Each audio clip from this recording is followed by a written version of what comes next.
बिस्मिल्लाहिर्रहमानिर्रहीम अस्सलाम वालेकुम and welcome back to my channel educational tips. कैसे हैं आप सब? आई होप सो आप सब बिल्कुल ठीक ठाक होंगे। स्टूडेंट्स, आज जी मैं आपके साथ शेयर करूँगी lesson number 14 the Kashmir issue, और आज मैं आपके साथ इसकी एक्सरसाइज का सलूशन शेयर करूँगी। तो चलिए स्टार्ट करते हैं। रीडिंग मैं आप लोगों के साथ ऑलरेडी शेयर कर चुकी हूँ। तो एक्सरसाइज के अंदर पार्ट नंबर ए है आंसर द फॉलोइंग क्वेश्चन, और क्वेश्चन नंबर 1 है हमारे पास, why is Kashmir an important state.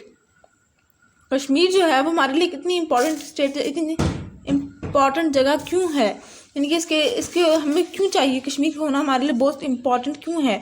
तो इसका आंसर ये है, Kashmir is an important state because it shares the border between Pakistan and India. The river Jhelum originate from Kashmir.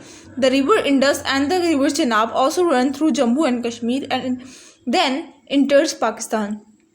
अब वो कह रहे हैं कि जो कश्मीर है वो हमारे लिए इम्पॉर्टेंट स्टेट, इम्पॉर्टेंट जगह इस वजह से है, यानी कि उसका पाकिस्तान के साथ होना ज़रूरी है, क्योंकि एक तो वो पाकिस्तान और इंडिया के बॉर्डर है, यानी कि उन दोनों को कनेक्ट करता है, पाकिस्तान और इंडिया को। दूसरा जो रिवर झेलम है हमारा, जो पंजाब में वाक़ है, वो कहाँ से बह के आ रहा है, वो कहाँ से आ रहा है, वो कश्मीर से होता है, वो पंजाब में इंटर होता है।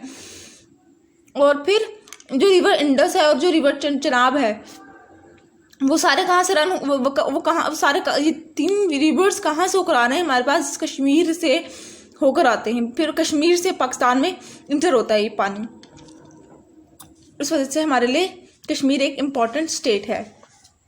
Then coming towards question number 2, when did the Kashmir issue arises, यानी कि कश्मीर इशू कब शुरू हुआ था, ये मसला है कश्मीर कब शुरू हुई थी। The Kashmir issue arouses just after the partition of Pakistan and India in 1947, यानी कि जब पाकिस्तान और इंडिया की सेपरेशन हुई थी, जब ये दोनों एक अलग वतन बन गए थे, अलग कंट्रीज करार दे दिए गए थे, तब से कश्मीर इशू मसला कश्मीर चल रहा है।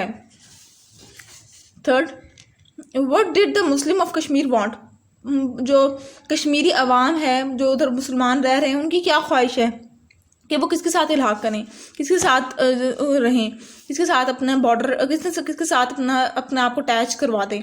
The Muslim of Kashmiri want to stay to Pakistan, यानी कि वो पाकिस्तान के साथ रहना पसंद करते हैं, वो इंडिया के साथ नहीं रहना चाहते। What is the role of the United nation in the Kashmir issue, आपने बताना है कि यूनाइटेड नेशन UN का क्या, जो कि UN इसका शॉर्ट फॉर्म है, उसके क्या रोल है। The united charters set out for main purposes. Number 1, maintaining world wide peace and security, यानी कि उसने पूरी दुनिया के अंदर अमन और उसकी सिक्योरिटी के ऊपर काफ़ी वर्क करता है। डेवलपिंग रिलेशंस अमंग नेशंस, दो कंट्रीज़ के दरमियान उसने रिलेशन कायम किया हुआ है। Fostering cooperation between national in order to solve economic, social and international problems. ठीक हो गया, ये मैं आप लोगों को चारों आंसर दिखा रही हूँ। ये पहले आप लोग देख लीजिए, फिर ये थोड़ा सा नीचे है, ये लीजिए पूरा शायद आए, नहीं आ रहा, यहाँ लाइन रह जाती है हमेशा। ठीक है, then coming towards B, tick the correct options and then write them in a blank. Kashmir was ruled by Hindu maharaja name, यानी कि जो कश्मीर के ऊपर जो पुराने दौर में जिस शख्स ने हुकूमत की थी, जो कश्मीर का बादशाह था, जिसने कश्मीर को बेचा था इंडिया को, उसका नाम क्या था? Maharaja Hari Singh. Kashmir is a dash majority state, Kashmir के अंदर मेजोरिटी आवाम किस चीज़ की है? मुसलमानों की, अक्सर मुसलमान हैं। The Kashmiris wanted to state to, Kashmiris क्या चाहते हैं? MCQ नंबर हमारे पास 4 है। On 26 October 1947 the Maharaja acceded to India, blank में क्या आएगा? इंडिया, यानी कि महाराजा ने किसके साथ इल्हाक कर दिया था, यानी किसके साथ अपने आप को, कश्मीर को जोड़ लिया था? इंडिया के साथ, इंडिया को भेज दिया था। 5th है जी, on 13 August dash the United Nation pass as resolution calling for an immediate cease fire in Kashmir, यानी कि वो कौन सा सन था जब यूनाइटेड नेशन ने इंडिया और पाकिस्तान को बुलाया था कि आओ और कश्मीर इशू के बारे में बात करो, ये जो लड़ाई कर रहे हो इसको ख़त्म करो, 1948 में। ठीक हो गया। Then C, what is the Kashmir issue, state its reasons and effect and also a possible solution. आपने कश्मीर इशू के ऊपर बात करनी है और साथ साथ इसके इफेक्ट्स और इसके पॉसिबल सोल्यूशंस के बारे में बात करनी है। रीजंस क्या, सबसे पहले बात करूँगी मैं रीज़न की, फिर इफेक्ट्स की बात करूँगी। रीजन पढ़ लेते हैं। The conflict started after the partition of Pakistan and India in 1947, as both Pakistan and India claimed the entirety of the former princely state of Jammu and Kashmir. It is the dispute over the region that escalated into 3 wars. यानी कि ये जो conflict है start तब से हुई जब से पाकिस्तान और इंडिया अलहदा होते 1947 में, अलहदा एक मुल्क बन गए थे। पाकिस्तान कहता है ये मेरी जगह है, इंडिया कहता है मेरी जगह है।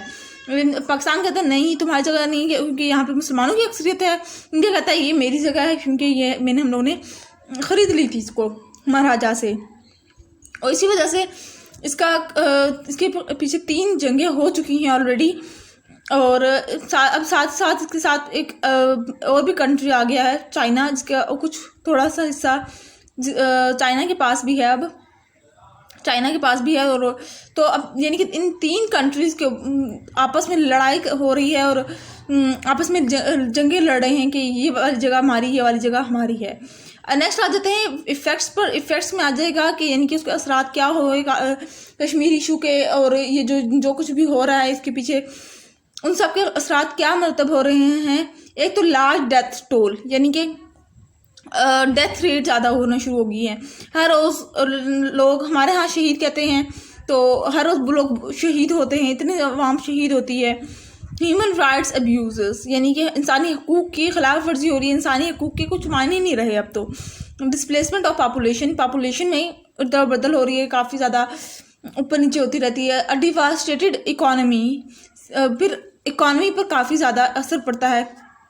इकॉनमी हमारी बहुत ज़्यादा गिर जाती है। फिर सीरियस इन्वायरमेंटल डैमेज, माहौल पे काफ़ी ज़्यादा असरात पड़ते हैं, यानी कि माहौल की आलूदगी उससे बहुत ज़्यादा होती है। और मैसिव मिलिट्री बिल्डअप। ठीक है जी।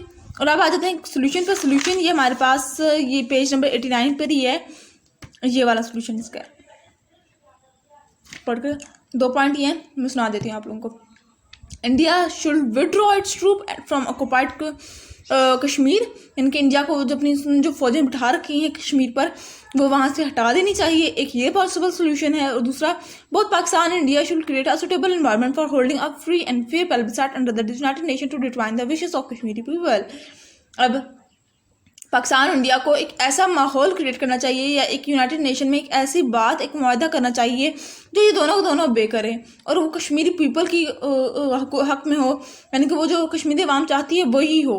उनसे पूछ लें कि क्या चाहते हैं, और फिर यूनाइटेड नेशन में बैठकर वो एक बहुत बड़ी अदालत है जहाँ पर कंट्रीज होते हैं वो अपने मामला, जिससे हमारे यहाँ अवाम एक कोर्ट के अंदर अपने मामलात अदालतों में सॉल्व करती है, इस तरह से कंट्रीज अपने मामलात यूनाइटेड नेशन में सॉल्व करते हैं।